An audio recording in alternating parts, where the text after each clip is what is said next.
Chapter 10. Moving to USA.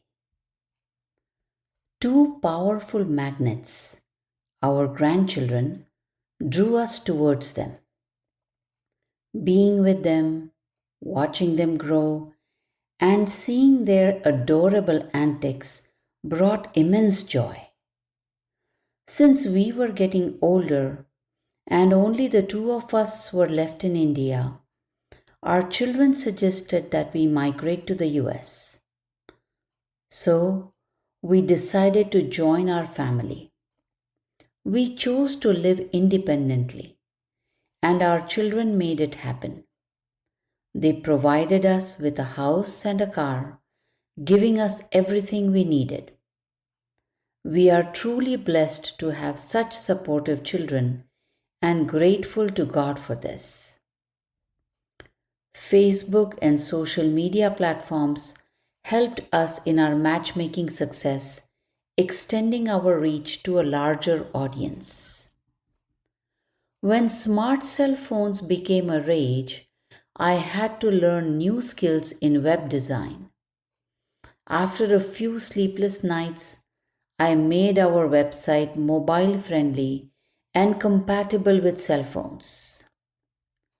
Then came other social media apps such as WhatsApp.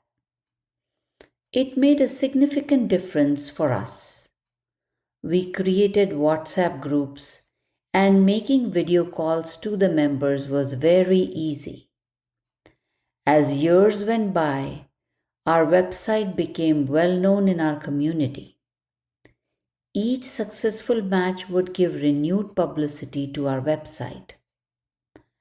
I thank our relatives and friends who trusted us to find matches for their children. I am also grateful to them for recommending our service to their friends and acquaintances. A close friend actively contributed to our matchmaking success. Appreciating our service to society, he sponsored an ad for our website in our community magazine for many years. His gesture moved me, and I wondered how to reciprocate his kindness. One day, he contacted me. His young daughter, who was in London, was ready to settle in marriage. He registered her profile on our website. At that time, I did not have profiles of any boys in London matching her. However, the very next week, a relative contacted me to register his son's name on our website. And it turned out that his son, who was working in London, was an ideal candidate for our friend's daughter. I contacted both sets of parents and suggested the alliance. Within a few days, my friend told me that his daughter and the boy had met, but he said that they had not made an immediate decision yet. There was no word from either side for months. Then there was another proposal for the same boy. So I contacted the boy's father. He requested that I remove his son's profile from my website as his son was seeing a girl. I did as I was requested. Then, one day, my friend gave me the good news that his daughter and the same boy had decided to get married. She was the girl he had been seeing all along. I was thrilled, as always. Through these experiences, I have come to understand how God creates opportunities for us to support each other. Then there came the frightening pandemic of the century. I do not think there was any business or service which was not affected by the COVID-19 pandemic. Our matchmaking service was no exception. There was a slowdown in successful matches since boys and girls could not meet in person. One day during the pandemic, I received a call from a lady who had registered her daughter's profile. Her daughter was studying in the US. I suggested a boy working in Canada. After a few days, she called to say that both her daughter and the boy were interested in each other's profiles, but they wondered how they could meet during the pandemic. I shared the contact numbers, suggesting that they can at least start with the video calls. After completing the necessary actions, I continued my work. A year later, as COVID subsided, I received a call from the same lady informing me that her daughter married the same boy and the wedding took place in Pune, India. I was pleasantly surprised to learn that their marriage was fixed through our website even during the pandemic.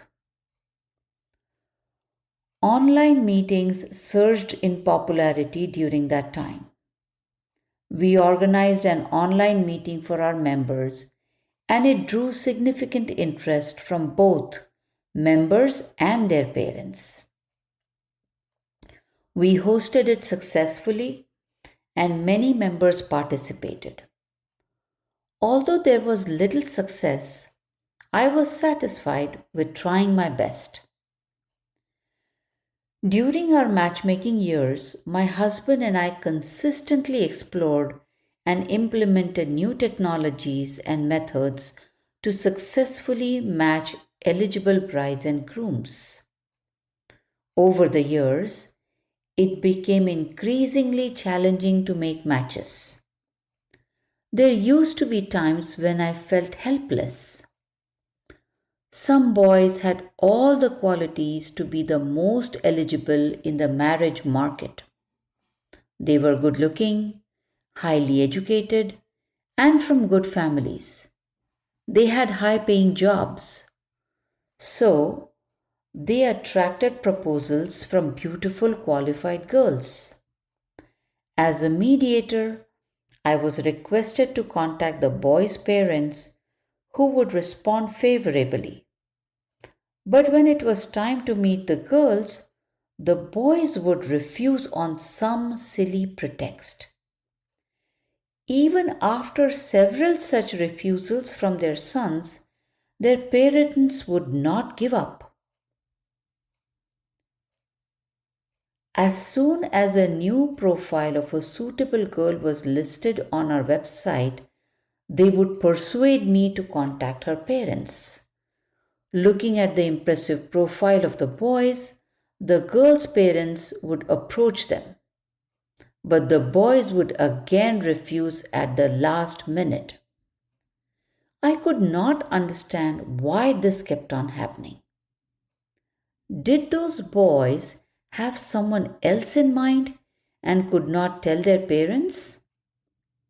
Were they not at all interested in marriage? In any case, I wish that they had been more honest with their parents. In the olden days in India, the boys' side had the upper hand in the alliance. They would even demand dowry from the girl's parents. The poor parents used to start saving for the daughter's dowry as soon as she was born. But after India banned the dowry, that custom slowly became less prevalent. It almost came to nil in modern educated households. Indian society is steadily transforming with each passing year. The tables have now turned. Today's young women are highly educated, successful professionals. They have broken free from dependence on men. They are not in a hurry to get married. They refuse to compromise. They would rather wait than rush into a marriage that they might regret for life. Some are even ready to remain unmarried unless they find a spouse of their preference. Many do not want their parents to interfere in their search for partners. While parents register their children's names on our website, some girls are choosy and rarely find boys who meet their expectations in the same community. There was one attractive and well educated girl registered on our website. Her mother said her daughter had seen a suitable boy on our website and requested that I ask the boy if he was interested in connecting with her daughter. I made the call to the boy.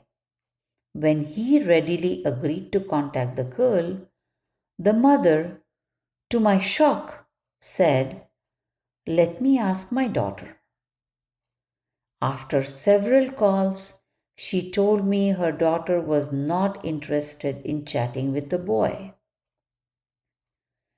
You can imagine my plight at that time. Girls have gained dominance over time in arranged marriages. Modern and better educated girls have begun to reject the boys' proposals. They make an excuse, like the horoscopes didn't match.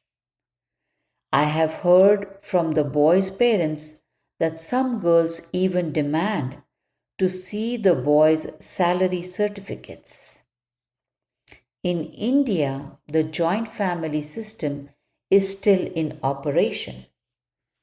Due to high real estate costs, married sons live with their parents in big cities like Mumbai. Hence, the girls want to ensure that he has a separate place to live before meeting the boy. Now, it is getting even harder for boys than girls to find a spouse of their choice. In matchmaking, rejection is frequent and egos are bruised. We mediators must take our responsibility for conveying the news. We must convey it softly and with sensitivity, and often we must take the brunt.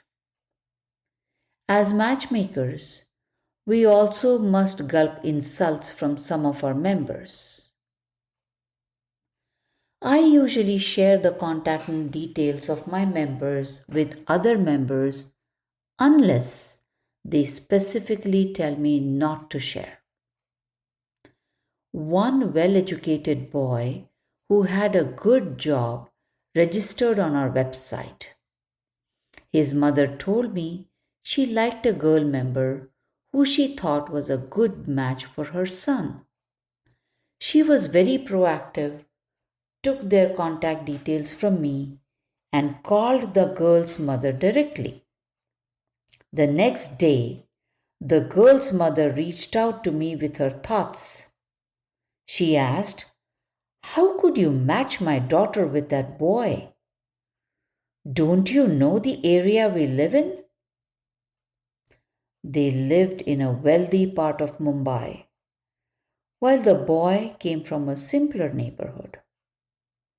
I was shocked at her outburst, but had to remain calm and not react. I also had a similar experience with another girl. She belonged to a rich family from Mumbai. Her mother found one boy suitable for her daughter, and I shared his details and photo. Within 2 hours, while I was in the gym, my workout was interrupted by an angry call from the girl's father. He shouted at me, "How could you propose to my daughter a boy who's bald?" I told him that his wife had selected that boy. Although I could have snapped at him, I had to be polite with great restraint. These instances teach us how to be patient. After many years, the same gentleman again registered his daughter's name with me. Their daughter is still single, and so is that boy.